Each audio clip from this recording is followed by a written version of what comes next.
pero en el momento de la confrontación, entrar con poder de fuego, pues generaría una guerra, que fue lo que pasó en el pasado, que no nos llevó a nada. Sheinbaum y Harfuch lanzan el golpe más letal contra los narcos. En una operación secreta, les arrebatan millones en bienes y desatan el terror en los carteles más peligrosos de Estados Unidos. ¿Qué hay detrás de este movimiento? Eran las 5:30 de la madrugada cuando comenzó la redada. Un silencio denso envolvía las avenidas principales del sur de la Ciudad de México, pero debajo de esa calma aparente se gestaba uno de los operativos más audaces en la historia reciente del país. Un convoy sin luces, conformado por 15 vehículos blindados, avanzaba sin descanso rumbo a un complejo de bodegas en Iztapalapa. Al frente, el propio Omar García Harfuch, encapuchado, daba órdenes precisas desde la cabina de una camioneta blindada. Nadie debía saber de esta operación. Nadie, excepto un círculo de confianza reducido que incluía a Claudia Sheinbaum, quien desde un centro de mando subterráneo monitoreaba cada segundo de la incursión. Al llegar al objetivo, un cerco de hombres armados resguardaba discretamente la entrada de las instalaciones. Había rumores de que en ese lugar, discretamente disfrazado de empresa recicladora, se ocultaban bienes valuados en más de $700 millones. No solo eran propiedades, eran documentos, transferencias electrónicas codificadas, obras de arte robadas, autos de lujo con compartimientos secretos. Pero eso no era lo más impactante. Lo que nadie había logrado confiscar antes estaba ahí. La red de conexiones que vinculaba al crimen con corporativos de Estados Unidos, banqueros sin rostro, políticos corruptos en trajes caros. Todo a punto de caer en manos del equipo especial que Sheinbaum y Harfuch habían formado en la sombra. En el primer minuto, un estruendo sordo rompió la madrugada. Las puertas blindadas fueron arrancadas por un ariete hidráulico y la entrada quedó abierta como una herida profunda. Las fuerzas especiales irrumpieron con precisión quirúrgica. Se escucharon gritos ahogados. Los vigilantes, entrenados para soportar el miedo, no tuvieron tiempo de reaccionar. Fueron neutralizados en cuestión de segundos, muchos de ellos arrodillados, humillados públicamente, obligados a revelar códigos de acceso y claves biométricas que protegían las bóvedas del horror. En el interior, los agentes se encontraron con algo que pocos estaban preparados para enfrentar: filas interminables de estanterías repletas de cajas negras sin marcas. Dentro, lingotes de oro cubiertos de grasa industrial, diamantes sin certificar y algo más inquietante, expedientes con rostros de personas desaparecidas, utilizados como fichas de chantaje para asegurar el silencio de funcionarios en ambos lados de la frontera. El aire estaba impregnado de un olor metálico, como si la traición y el miedo se pudieran respirar. Mientras tanto, a 500 kilómetros de distancia, en un rancho fortificado del estado de Texas, los líderes de la organización afectada recibían las imágenes en tiempo real. La impotencia se reflejaba en sus rostros. La voz del jefe del clan, un hombre conocido solo como el comerciante, resonaba entre las paredes de piedra. Nos han humillado. Es el inicio de la caída. Sus hombres, fieles hasta la locura, golpeaban los muros con rabia mientras su fortuna se desmoronaba al otro lado de la frontera. Pero esto era apenas el principio. 2 días después, un cargamento de 20 contenedores fue interceptado en el puerto de Veracruz. Se trataba de mercancía de exportación simulada, pero al interior se encontraron bóvedas móviles, cada una con compartimentos sellados que contenían papel moneda perfectamente falsificado, diseñado para reemplazar efectivo perdido en operaciones frustradas. Los agentes a cargo, instruidos por Harfuch, decidieron exhibir el contenido frente a las cámaras, billetes ardiendo en una hoguera controlada, mientras un mensaje aparecía en la pantalla gigante del centro de mando. Esto es solo el principio. Sheinbaum, por su parte, ofreció una declaración que sacudió los cimientos del poder político.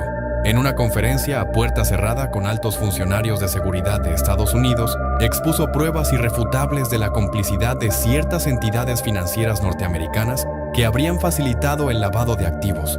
Documentos, audios y testimonios fueron filtrados horas después por un informante anónimo en una transmisión clandestina. La indignación cruzó fronteras. Las redes sociales estallaron. El escándalo era inminente, pero Sheinbaum y Harfuch seguían adelante con su cruzada. En la madrugada siguiente, el operativo más brutal se llevó a cabo en el corazón de Tijuana. El cruce fronterizo más vigilado del continente se convirtió en un campo de batalla silencioso. Equipos de infiltración vestidos de civil desarticularon una red de túneles que conectaba ambos lados de la frontera. Lo que encontraron fue indescriptible.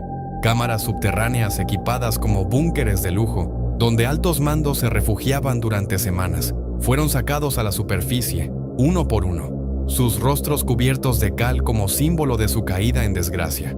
Los noticieros internacionales apenas podían dar crédito a lo que estaba sucediendo. En las calles de Chicago, Houston y Los Ángeles comenzaron a registrarse enfrentamientos entre facciones rivales que buscaban llenar el vacío dejado por los caídos. Pero la estrategia de Sheinbaum y Harfuch iba más allá de los golpes físicos. Buscaban desmantelar la psique del enemigo. Cada captura se ejecutaba con precisión milimétrica y se transmitía discretamente a los aliados estratégicos. Los líderes caídos eran obligados a presenciar cómo sus propios guardaespaldas desertaban en vivo, entregando datos, nombres y rutas en medio de transmisiones codificadas. En un solo mes, más de 300 propiedades fueron incautadas, mansiones deshabitadas, autos de carreras abandonados en hangares clandestinos, aviones privados que nunca volvieron a despegar. Cada hallazgo era más siniestro que el anterior. Habitaciones repletas de maniquíes vestidos como soldados caídos, retratos pintados en sangre de los enemigos más odiados, y criptas selladas con artefactos personales robados a sus víctimas. La culminación llegó al amanecer del día 30. En el centro de una plaza pública, en el corazón de Ciudad Juárez, aparecieron colgados estandartes negros, símbolo de rendición para algunos y de advertencia para otros. Los nombres de los traidores, grabados con fuego en placas de acero, marcaban el final de una era. Un mensaje transmitido en clave fue difundido por las frecuencias de seguridad. La limpieza ha comenzado. El eco de esta operación resonó en Washington y Nueva York. Reuniones urgentes se llevaron a cabo en las oficinas más protegidas. Los agentes federales norteamericanos pidieron acceso a la inteligencia recopilada por México, pero Sheinbaum se mantuvo firme. No habría negociación hasta que todos los implicados estuvieran expuestos. La presión subió a niveles nunca antes vistos.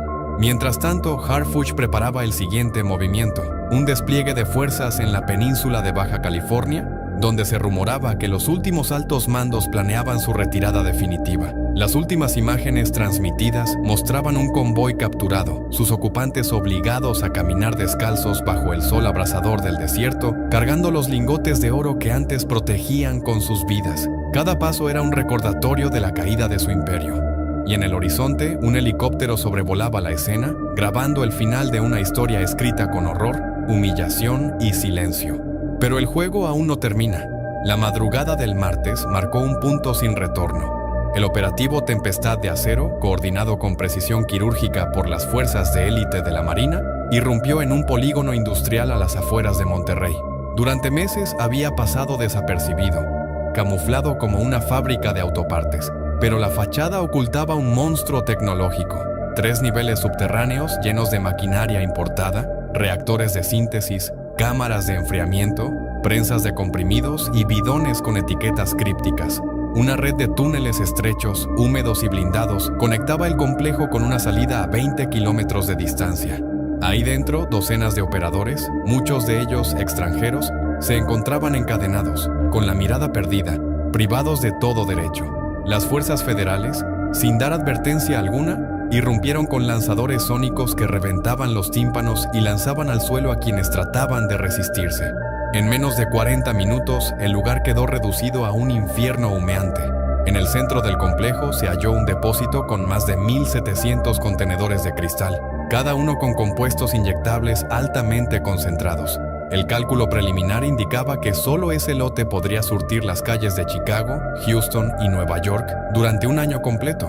Junto a ellos, pilas de lingotes de oro, relojes de marcas europeas y un sistema de bóvedas cargadas de billetes de diferentes denominaciones, tanto en pesos como en dólares, marcaban el botín confiscado.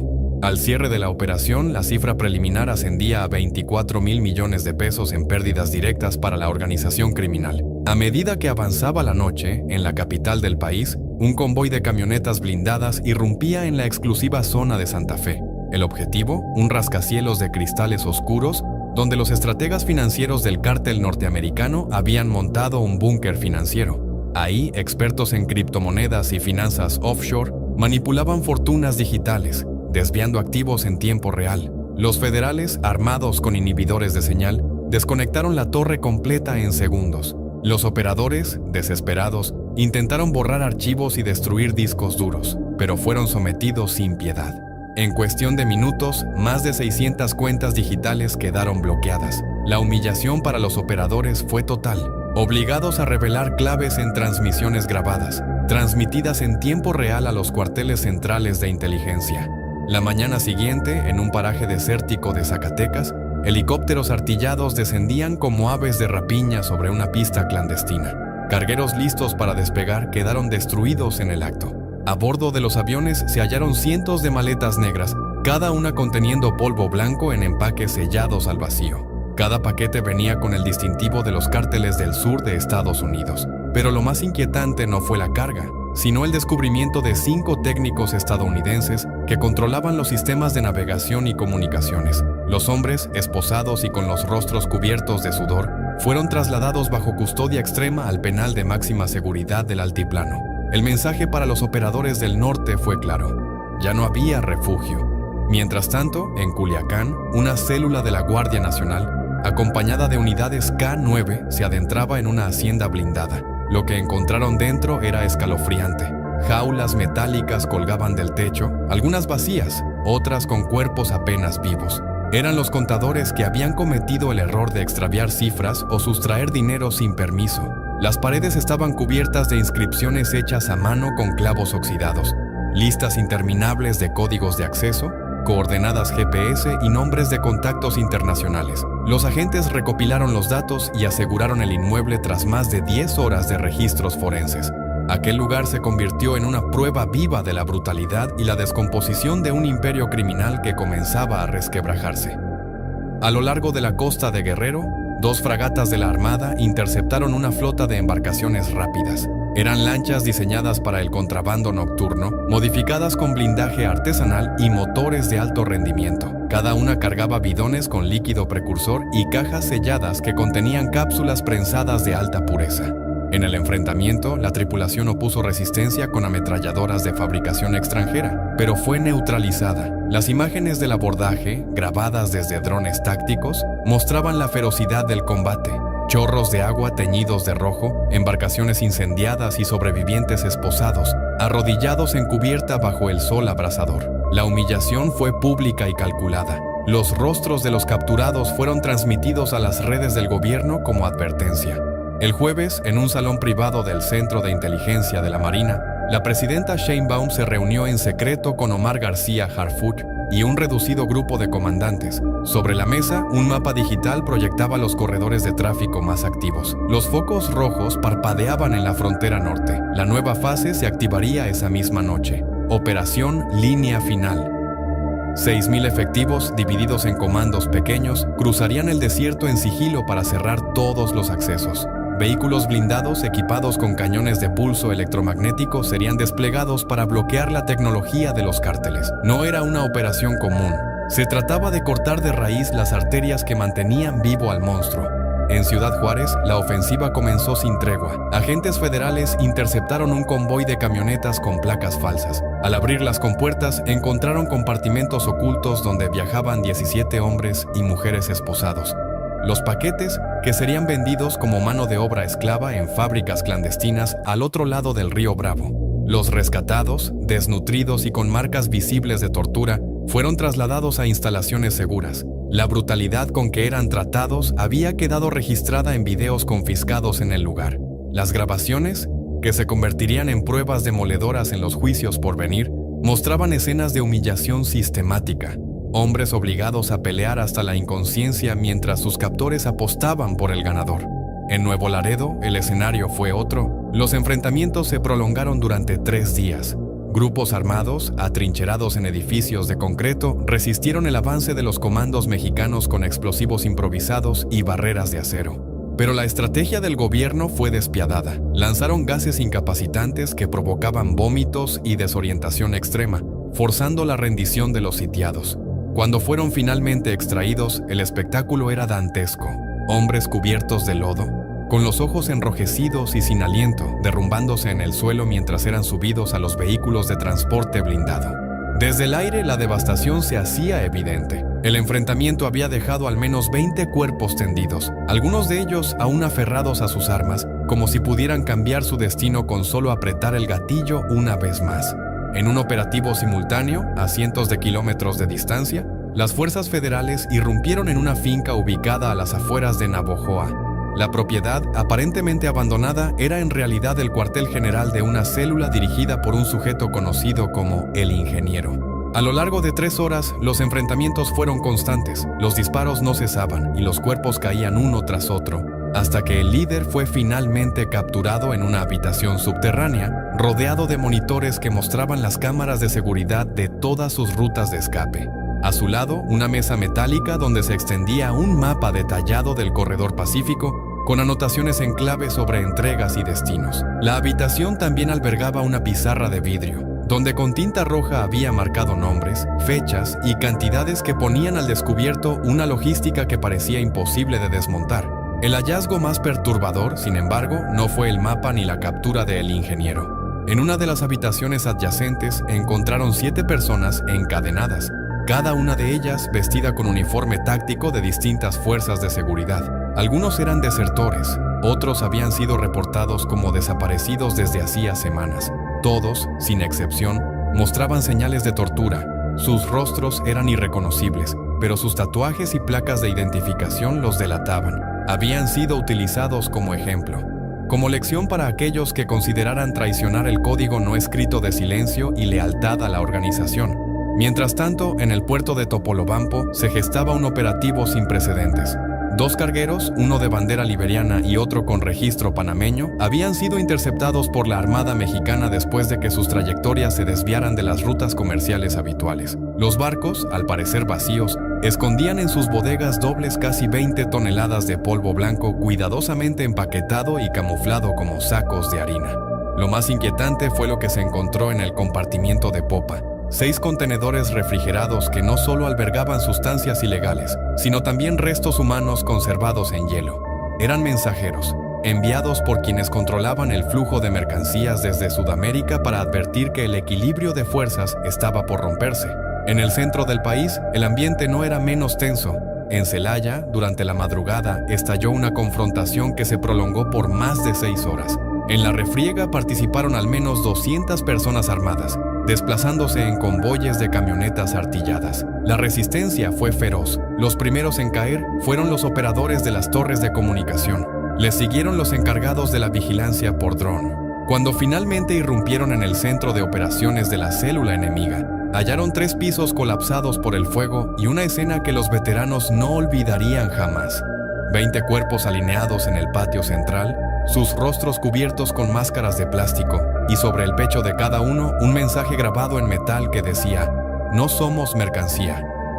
El horror no terminaba ahí.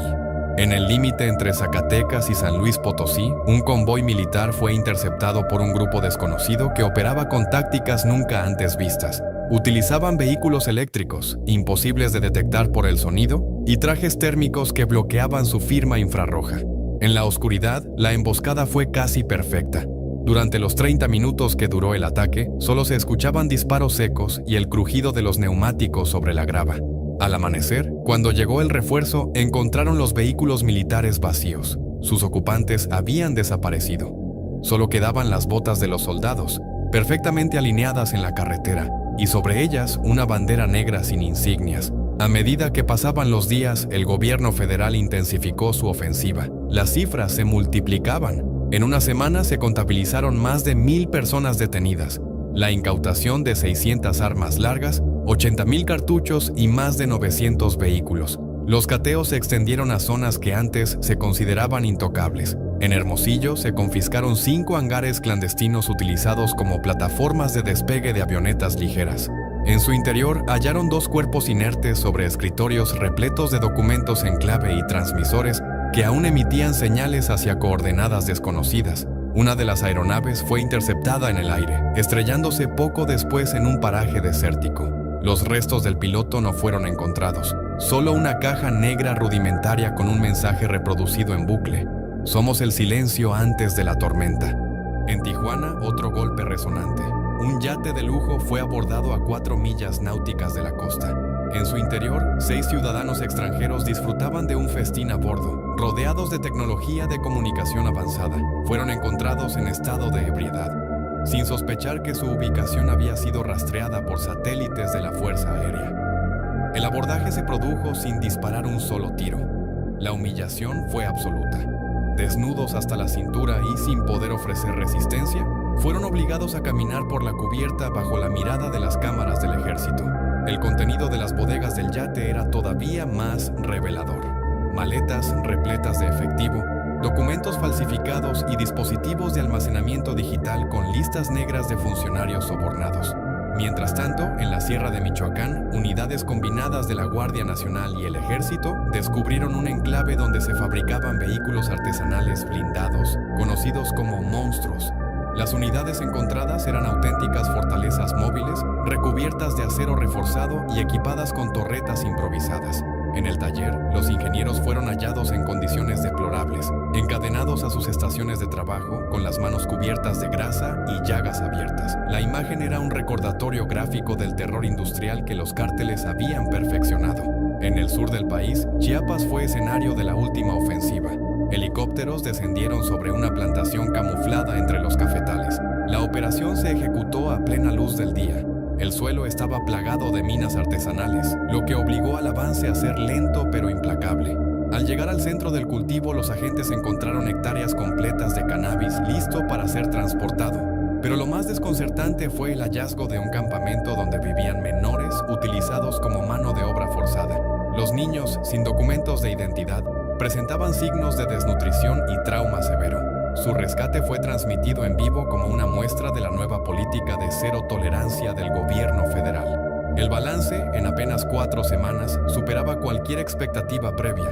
185 laboratorios destruidos, 450 operadores capturados, más de 30,000 millones de pesos en activos congelados. La guerra había cambiado de bando. La iniciativa ahora pertenecía al Estado mexicano. Los cárteles, acostumbrados a la impunidad, se encontraban en retirada. Los corredores del Pacífico y del Golfo eran ahora zonas de combate abierto, y el sonido de los helicópteros Black Hawk resonaba como un presagio de la tormenta que apenas comenzaba. Y así, mientras el norte se cubría de humo y el sur luchaba por respirar, la presidenta Sheinbaum y su círculo cercano trazaban las siguientes jugadas. La frontera se había convertido en un muro de acero y fuego. El mensaje estaba claro. México había recuperado su territorio y ahora la guerra se peleaba bajo sus propias reglas. Las primeras luces de la madrugada apenas alcanzaban a colarse entre los escombros calcinados de un caserío a las afueras de El Rosario, cuando la columna blindada avanzó, lenta pero inexorable, entre el polvo rojo y los gritos que flotaban en el aire. Nadie había dormido en toda la noche, ni los habitantes que aún quedaban, ni los hombres uniformados que tenían la orden directa de barrer cada rincón de la zona. La última incursión, apenas 48 horas antes, había revelado un entramado de túneles que cruzaban la serranía como un sistema nervioso de una bestia invisible. Dentro de uno de ellos, a 60 metros bajo tierra, hallaron los restos de un improvisado santuario que heló la sangre de los presentes. 13 cráneos pintados con símbolos rituales, colocados sobre estacas de metal oxidado, y junto a ellos, una decena de rifles de asalto aún cargados. Todo eso apuntaba a que algo mayor se estaba gestando, algo más oscuro y metódico que cualquier operación conocida hasta ahora. El silencio del amanecer se rompió cuando estalló la primera carga explosiva. Una trampa rudimentaria, un simple cilindro lleno de pernos y gasolina, había sido colocada en el camino polvoriento. La detonación lanzó los restos de un vehículo blindado a varios metros de distancia, mientras las ráfagas de los fusiles automáticos emergían como un coro ensordecedor desde la espesura. Los hombres a bordo apenas lograron descender antes de que un segundo artefacto explotara. La emboscada no era improvisada. Llevaban meses vigilando los movimientos de las patrullas, aprendiendo sus horarios y los cambios en la estrategia. El enemigo estaba un paso adelante. 1 hora después, el helicóptero de apoyo sobrevolaba la zona, marcando con bengalas los puntos calientes. Las operaciones no se detuvieron en tierra firme. En aguas internacionales, a la altura de Acapulco, se interceptó un submarino artesanal que emergía lentamente como un animal herido. En su interior viajaban 3 personas, un piloto ecuatoriano, un mecánico colombiano y un operador mexicano. Todos fueron encontrados sin vida, con signos evidentes de envenenamiento. No había carga alguna. Solo un pequeño maletín blindado con una libreta de coordenadas y un teléfono satelital que había recibido minutos antes un solo mensaje: no lo merecían. A medida que el cerco se cerraba, los líderes de las organizaciones comenzaron a replegarse, pero algunos decidieron enfrentar lo inevitable. En el corazón de Culiacán, durante una noche sin luna, se desató una batalla campal que dejó la ciudad sumida en el caos absoluto. Más de 400 personas armadas participaron en el asedio a un edificio de seguridad pública. La confrontación duró hasta el amanecer. Los blindados quedaron calcinados, las torres de vigilancia destruidas y los accesos a la ciudad bloqueados por vehículos incendiados. Al final, los atacantes se desvanecieron en la bruma del amanecer. Sobre la explanada principal dejaron una lona que decía: solo queda el principio. Los rumores no se detuvieron.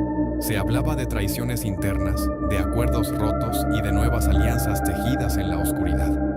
La incertidumbre se convirtió en una constante, alimentando el miedo en todos los niveles de la estructura social. Las carreteras seguían custodiadas por patrullas mixtas. Las ciudades dormían bajo un toque de queda no oficial. En el norte, las sierras se convirtieron en territorios prohibidos. Y en el sur, los puertos mantenían un silencio inquietante, esperando el próximo golpe. La estrategia había cambiado. México ya no era solo un territorio de paso. Ahora se libraba una guerra que buscaba arrancar de raíz a quienes durante años habían operado en las sombras. Una lucha sin tregua, donde la violencia se había vuelto un lenguaje siniestro, que solo entendían quienes lo habían aprendido a la fuerza.